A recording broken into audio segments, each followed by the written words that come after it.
দরদি আমি আপনাদেরকে একটু শোনাই রে বাবা, আল্লাহ রাস্তায় যত দিব আল্লাহ বাড়িয়ে দিবে। আজকে আপনার জন্ম দুঃখিনী গর্ভধারিণী মা, আপনার মা জননী, যে মা নামাজ নদিন আপনাকে গর্বে করে নিয়ে বেড়ালো, যে মা নামাজ নদিন রাত্রি ঘুমায় না, যে মা রাত্রিতে বসতে পারে না, খেতে পারে না, শুতে পারে না, যে মা একটা দিন মানে 1 বছরের সমতুল্য, যে মা রাত্রিটা মানে 1 বছর রাত্রির সমতুল্য, ওই মা যখন নামাজ নদিন হয়ে যায়, গর্ভধারিণী মা স্বামীকে ডেকে বলেন, স্বামী গো, আমি আপনার সঙ্গে যদি কোনো রকম কোনো বেয়াদবি করি, আপনি আমাকে আল্লাহ রাস্তায় ক্ষমা করবেন, মাফ করে দিবেন। স্বামী গো, আমার কলিজার সন্তানদেরকে রেখে গেলাম, আমার কলিজার সন্তানদেরকে আপনি লালিত পালিত করবেন। ওই মা যখন অপরসর ট্যাটারে চলে যায়, মায়ের শরীরটা শুকিয়ে যায়, মায়ের সামনে যদি সমুদ্রের পানিটা এনে দেওয়া হয়, ওই মা মনে হয় সমুদ্রের পানিকে শেষ করে ফেলবে, তার শরীরটা তত্তর করে কাঁপে। বিজ্ঞানিকরা বলে ওই মা যখন সন্তান ভূমিতে সময় হয়, ওই কলিজাতে সন্তান এত জোরে লাথি দেয়, এত জোরে লাথি দেয়, কলিজা পেটে মায়ের শরীর দিয়ে রক্তর ভূমকানি ছুটে রে বাবা, কেজি কেজি বাল্টি বাল্টি রক্ত ঝরে। বিজ্ঞানী বলেছেন ওই কলিজায় যদি কোনো পুরুষের মারা হতো, পুরুষ সঙ্গে সঙ্গে কলিজা পেটে মারা যেত রে বাবা। ওই মা যখন সন্তানের চেহারা কার দেখে, সঙ্গে সঙ্গে মা নামাজ নদিনের যন্ত্রণা, সমস্ত রক্ত বেদনা, মা পানির মতো আপনার পানি হয়ে যায়। ওই মা যাদের দুনিয়া জমিনে অসুস্থ হয়ে আছে, ওই মা যাদের কবরে চলে গেছে, ওই মায়ের নামে এমন গুরু দরুদ বেটা নাই। মা তোর 10,000 টাকা দেনে বল।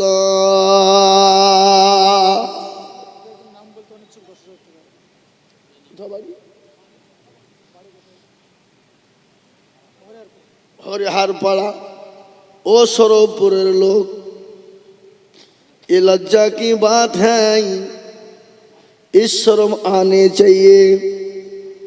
হরিহার পাড়া থেকে এসে বলে, হুজুর আমি ইনশাল্লাহ 10,000 টাকা দিব আল্লাহর কোরআনের মহব্বতে।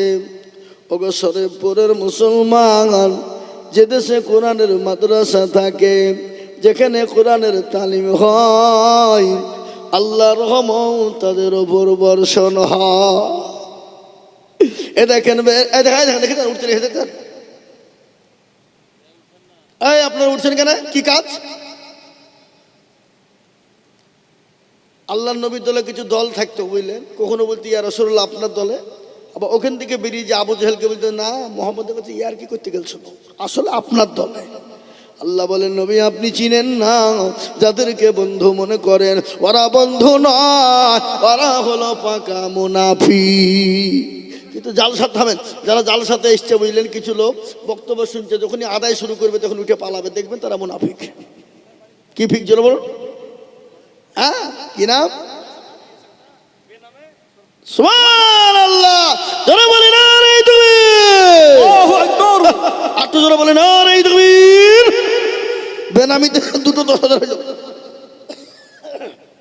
যে আল্লাহু আকবার হাতটা দিলে দোয়া করবো, বাপ এক্ষুনি দোয়া করবো, কিন্তু আর একটা 10,000। 3 নম্বরে নবী বললেন, মান তামাসসাকা বিসুন্নাতি ইনদা ফাসাদি উম্মতি ফালাহু আজরুন মিয়াতিন শাহীদিন। নবী আমার বলে গেলেন, ফিতনার জামানায় যারা নবীর একটা সুন্নতকে জিন্দা করে দিবে, তার আমলনামায় আল্লাহ 100 শহীদের মর্যাদা দিয়ে দেবে।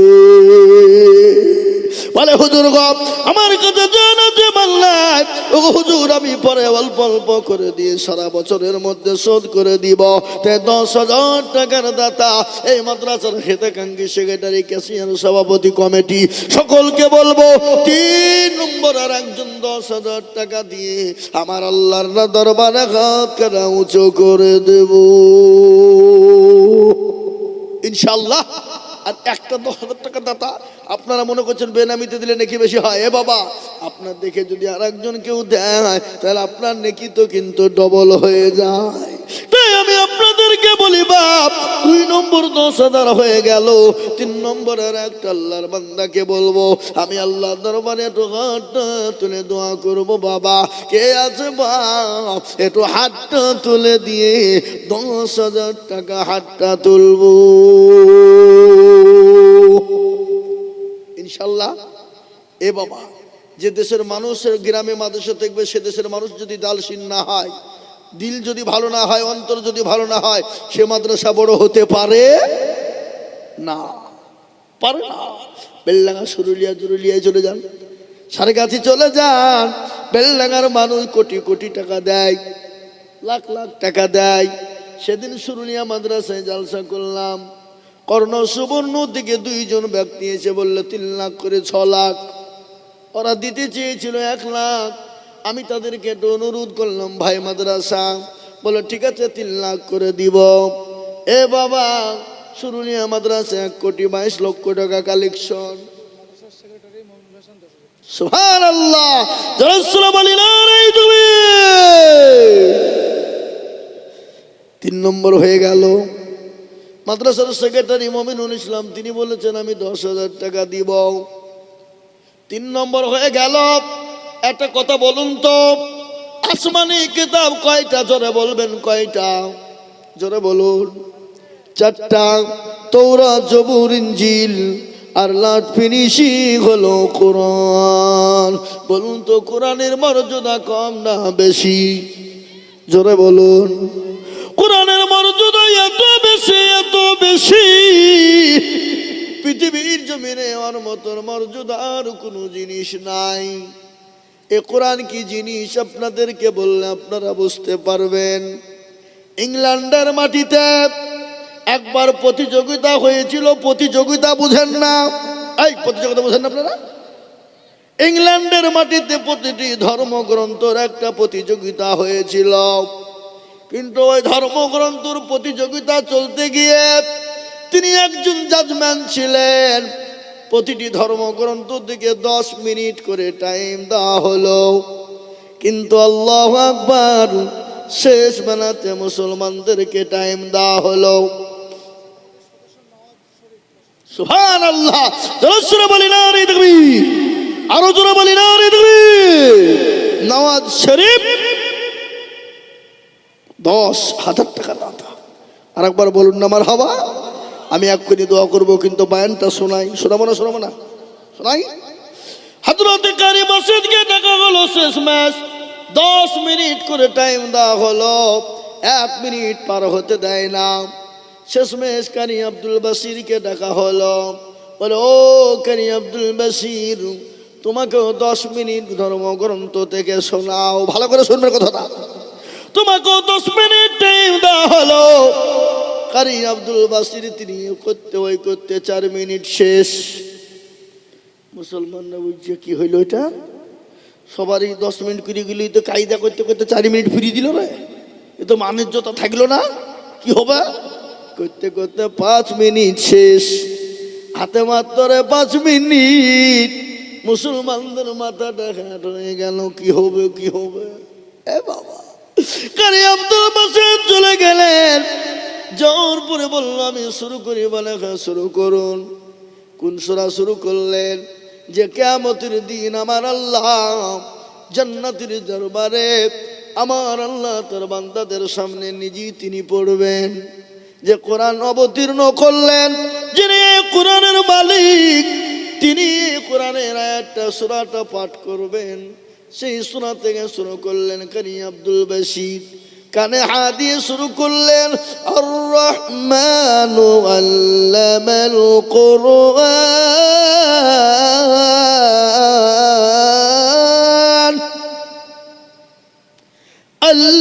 আল্লামাহুল বায়ান।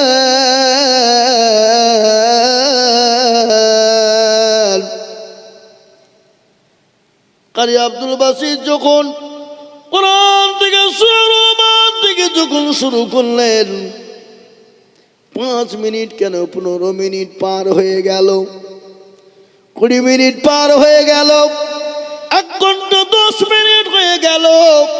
সমস্ত ধর্মগুরুরা বললেন, জাজম্যান সাহেব আমাদেরকে 10 মিনিট করে টাইম দেওয়া হলো, আর মুসলমানদেরকে 10 মিনিট বলতে গিয়ে 101 ঘন্টা 10 মিনিট হয়ে গেল। আপনি কোনো প্রতিক্রিয়া করলেন না, কিছুই বললেন না, বন্ধ করতে বললেন না। আপনাকে আসামির কাঠ গড়ে দাঁড় করতে হবে। সেই দিন বলেছিলেন, বন্ধু ও ধর্মগ্রন্থের মালিকেরা, ও ধর্মগ্রন্থের আলেমরা শোনো, আমার সামনে যখন তোমরা কিতাব গেলা তেলাওয়াত করতেছিলে, 10 মিনিটের মধ্যে আর ভালো লাগে না, আমি লাল বোতামে টিপ দিতাম। কিন্তু কারি আব্দুল বাসির যখন ধর্মগ্রন্থ কোরআন থেকে শোনার রহমান যখন তেলাওয়াত করতেছে, কখন 1 ঘন্টা 10 মিনিট হয়ে গেছে, আমি জাজমান আমার কোনো হুঁশ ছিল না। সুবহানাল্লাহ বলো। এই সেই কোরআন, এই কোরআনকে জমিনকে বলা হলো জমিন নাও, জমিন বলে আমি নিতে পারবো না। আসমানকে বলা গেল আসমান নাও বলে আমি পারবো না। মাটি আপনার কি পাহাড়কে বলা হলো লাও বলে আমি পারবো না। কেউ যদি এই কোরআনকে কেউ নিতে চাইলো না, আল্লাহ নিজে কোরআনকে অবতীর্ণ করলেন কার উপরে? বিশ্ব নবীর উপরে। আল্লাহ কোরআনে বলে দিলেন, লাউ আনজালনা হাজাল কুরআন আলা জাবালিল লারাআইতাহু খাশিয়াম মুতাসাদ্দিয়াম মিন খাশিয়াতিল্লাহ।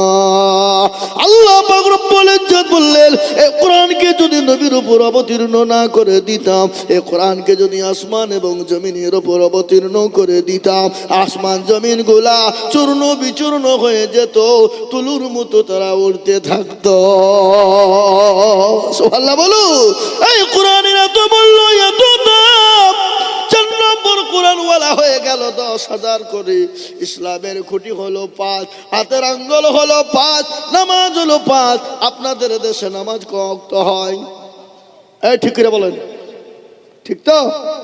আজান কবার? 5 বার। আচ্ছা বলেন তো, আজকে পৃথিবীতে বিভিন্ন দল আছে না নাই?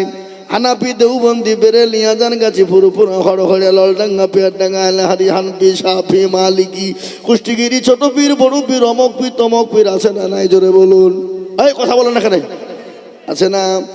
কোন পীর সাহেব কি বলেছে, হুজুর ও সরবপুরের মানুষ 5 ওয়াক্ত নামাজ পড়তে হবে না, তুমি 3 ওয়াক্ত আজ থেকে পড়বা? কেউ বলেছে?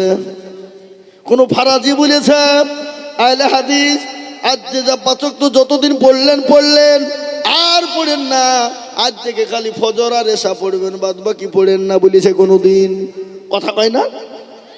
কোন দেওবন্দি আলেম বলেছে যা করলেন ফজর আর এশা পড়তে হবে না, জোহর আর আসর আর মাগরিব পড়লেই হবে? কেউ বলেছে? কোনদিন কোনো গন্ডগোল নাই।